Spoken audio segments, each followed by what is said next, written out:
wheel kids. Chocolate children race down the cul-de-sac, tight curls bounce, jeans, t-shirts rise with air, clenched fist, tape bars, tennis shoe brakes, no brakes. A shout and they cruise out of sight of the window.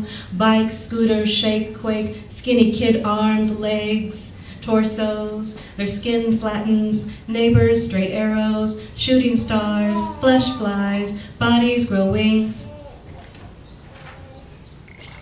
I was trying to bring the stories of my childhood and my family who lie beneath the grass in Newton, Iowa. So you're going to hear some family poems, and my parents came from Chicago, so they're going to hear some they've never heard, and I never asked for permission, I only asked for forgiveness. So,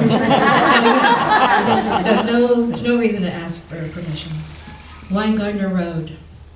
We live on the last street. The river separates the suburbs by a sliver of bent willows tracing lost songs downstream. Fish hooks dangle set deep in my heel. Blood drips, smears the pavement scarlet. We balance a bucket of screws over doorways. Small hands topple beams. Trees cheer us on through empty windows. Plywood rectangles. Sawdust clears the nose, gushes tears. I plunge the meaty side of my palm on a nail, climbing the torn treehouse. Impaled, I rip it up and off. A skeleton farmhouse peels away its planks. Wood dissolves, hidden walls, hallways mingle.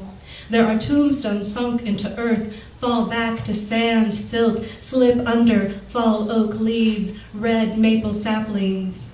The blood orange red sun sinks on the horizon, missing, gone ever since, like the newspaper boys who disappeared the next summer.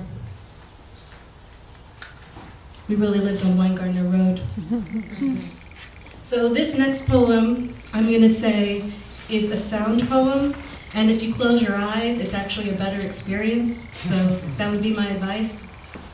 Soundscape. Plane engines whir, leaves clap, footsteps crush, red earth crunch, dry twigs snap, tiny bird chirps, geckos scramble, water splashes, hand-carved rows, corn bathing grows, fan whirs behind, sidewalk voices float, disembodied hello lands near, bees buzz, cackle, wings hover, fly wings trickle, water soaks, red earth drinks, whippoorwill calls, motorcycles buzz, rider cries out, road runner scratches, tree leaf quakes, cool breeze blows, wind whistles ears, farmer kneels, knee hits ground, plants leap, crab apples drop, red earth receives, ants march to feed. My first book is on the table out there, and it's free to anyone who wants it. It's a younger poet, but I've got a lot of surplus and I need to let it go, so please take it home. So this is a poem called What the Well Witnessed. What the Well Witnessed. And I choke on the conversation, short black open flame marks, tarnished copper pans, nothing in the heavens prepared. I was disgust boiling up myth root. I know why she left. Why she could not stand one more minute in her in-laws' cave, sleeping in the corner. No way she would stick out that life, a beat wife, a battered stump, folded in two, crying. By spring she would leave because a water pitcher impaled her cheek, shattered her jaw. She would get a divorce for 300 pesos, go back to her parents. She stares into the bubbling beans, a boy, a girl. It is the smell of their hair, their sun-warm hair, the way they clutch at her body feeding. She grips the wooden spoon, breaks it in her hand. A child with silk black hair to her waist enters the kitchen. She lets the vision go, calls her granddaughter's Dolly. After all boys, she has dollies of her own, and the scent wave recedes a spell. She grabs another spoon to stir the greens, adds a pinch of salt, garlic, hand flips a toasted tortilla to the waiting table on the formica, wipes her face clean. So when you're done with your MFA, you think you're done, but you're not. Right, Kelsey? Yeah, you're still editing, you're still revising. So these are ones that I'm currently working on. This is called Hamburger Gravy, which is somebody told me a very bachelor thing, but I don't. But it's in honor of Grandpa. Hamburger Gravy. Wrinkles lined his face at 11. A sixth-grade education saved 100 men on a Japanese island. He knew how to ration outlast famine. Iowa child of the Depression, no shirt, no shoes, under his overalls, wove newspapers for boots in winter. Walked 5 miles a day, a wolf dog mixed companion, mulberry tree staff. 1 chocolate square per day, surrounded by enemies, he kept his regime, mind forever poisoned. Sure it was them Japs after the Oklahoma City bombing, but no, a boy, white, gun-hungry. A veteran who blew up preschool children in class to stardust. Human remains floated over the city. Sky sucked up all those spirits into heaven, if you believe. Grandpa made hamburger gravy, fried potatoes, brewed beer, guzzled sweet black coffee for hours telling stories. Voice booms over the blonde wood grain, once the color of his hair. I eat good. I knew those chickens were bad. Dinner made them cannibals. Married? California bound, he rushed out of the bedroom when I visited. Outlived all 3 of his wives. My grandma's dress is doll clothes, he said, watery blue smiling. Her eyes at the fair he bespoke tractors, prize steers, pork beauty queens, pumpkin eaters. Saturday nights before she lost 1 leg, then another, standing on his massive feet. They danced to honky-tonk music and sang Glenn Campbell's Less of Me on the porch, she blind and twirling. Dandelion wine, striped overalls, 6 hands tall, voice gravel blue jeans.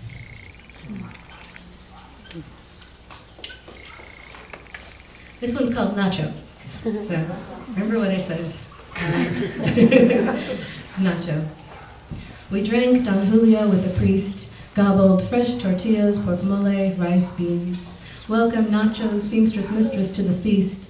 Paid the holy guide to rescue Nacho's dead wife from damnation. On her knees we chanted for a week. A holy woman came to save her, light the way with words.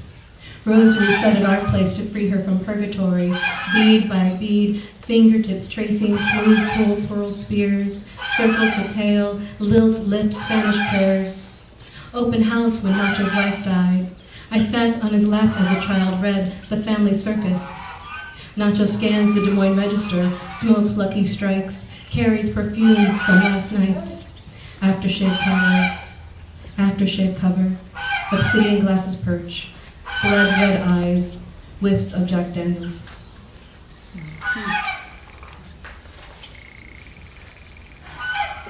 How am I doing on time? Okay? We're going to move out of some family poems and do some other poems. I had the honor of studying with some elliptical poets, Joan Kane and Sherman Betsui, and they really shaped me a lot. So I'm going to move out of some of the family poems. This is called The Photograph. The Photograph. Pelicans pose on post at the pier, highlight sun going down, point beaks, preen for tourists who snap shot after shot. Feather beast beat wings against orange orb, plunge head first in glass green waters. 2 fish feed at the cusp, island coast, long beaks, big downy breasts, sideways way of looking as if to say, I know you. You want to look like me, all long nose and Spanish nobility. Synonymous. So like this place here, I have a lot of environmental concerns. You'll hear this. Synonymous. Woman wakes, wipes her face, stretches, walks 2 miles to mountain spring. Gardener unwinds hose, soaks palm tree roots. Patrons sip coffee, tea, orange juice, pinkies out. At the top of the Alps, snow skips winter. Salmon swims upstream, hits dam, bleeds. No eggs will blossom this season. Arroyos crack, dust spirals up and out, travels. Bobcats, coyotes, rabbits hunt water. Men in a jungle, tilts black head, drinks dew from a banana leaf in the rose dappled morning. Suburban well in Wisconsin leaches lead. Seeks 20-mile pipeline to drain Lake Michigan. Back in hotel, guest request fresh towels, strawberries in winter, champagne baths.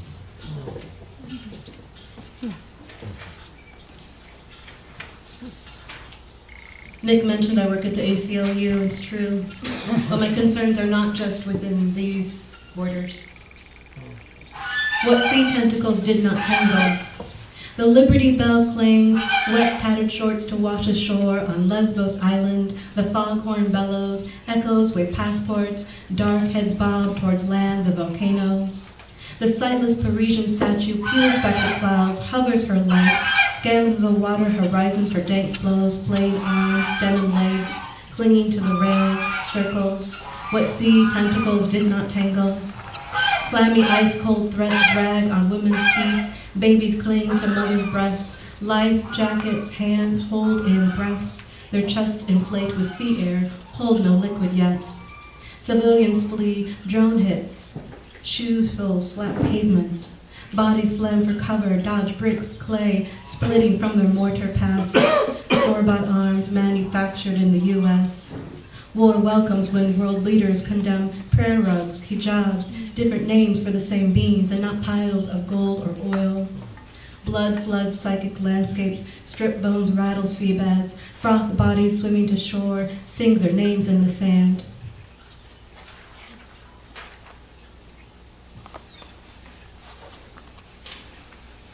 I just have 3 more, if you can handle that.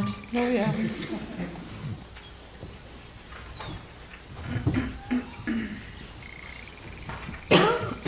Actually, I'm going to do this one called Binaries instead. This is a poem I wrote.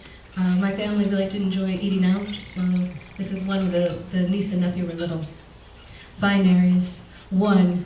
Niece colors at the barn door table, smiles, looks at her brother drawing Batman and Robin, good guys, bad guys. She smiled to say, look at me, look at us, I am coloring.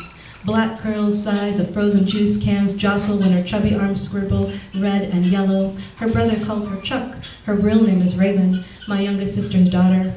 Before she was born, her dad dreamed her tall with good hair, strands more Mexican than Puerto Rican, straight and fine, black silk, her mother's long tresses. My nephew's hair shows his African roots like his father's, Henry and Raven, Hank and Chuck. Green eyes jewel both their faces. We dine at Cafe Con Leche. People who could be distant cousins scurry, bring pancakes, eggs, bacon, coffee, and sweets. We hear the origins of Chuck.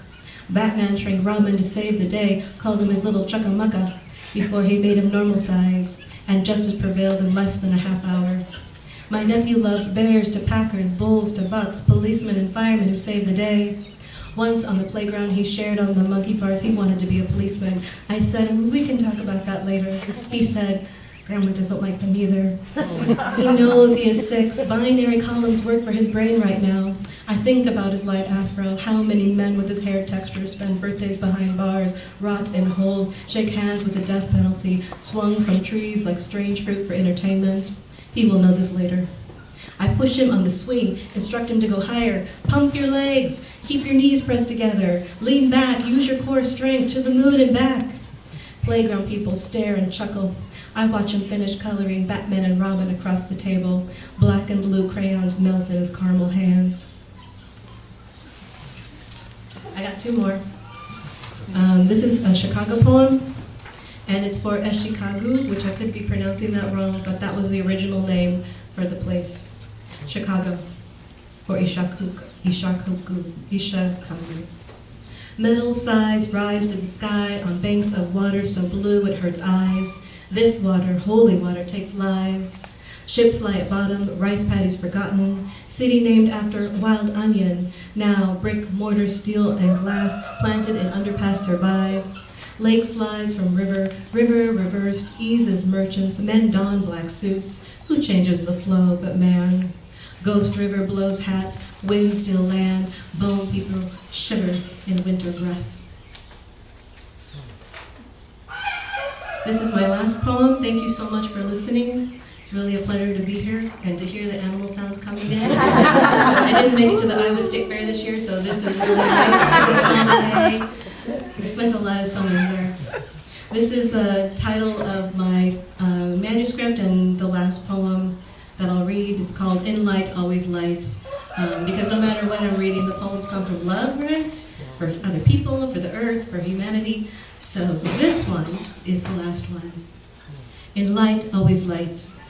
Grass strands gleam, weave, undulate from the window. The vendor screams, build the wall, lifts his hand, works the crowd, looks at me, sells more t-shirts. My mind waxes, brilliant wet glass winks, waves shine back my reflection. I am dazzled by the sun glinting off my cat's whiskers. He lays on his back, flanks splayed by the deck, half shade, half light. First graders play football on marigold carpet in our shared backyard. The smile on their faces when they catch it warms us, childless apartment dwellers behind glass walls. The poet reads a book of poems and walks to the park to think. She does not know what she is going to do, hike the sled hill or swing on the swing. If no children are present, she will swing until her stomach says no, then descend from her height among the treetops and head home. She circles the preserve, full of earth bugs, falling leaf music, crashing, crushing sounds, and auburn smells flow up from her footsteps. She thinks. We spin on Earth's axis, pathways of history. Thank you.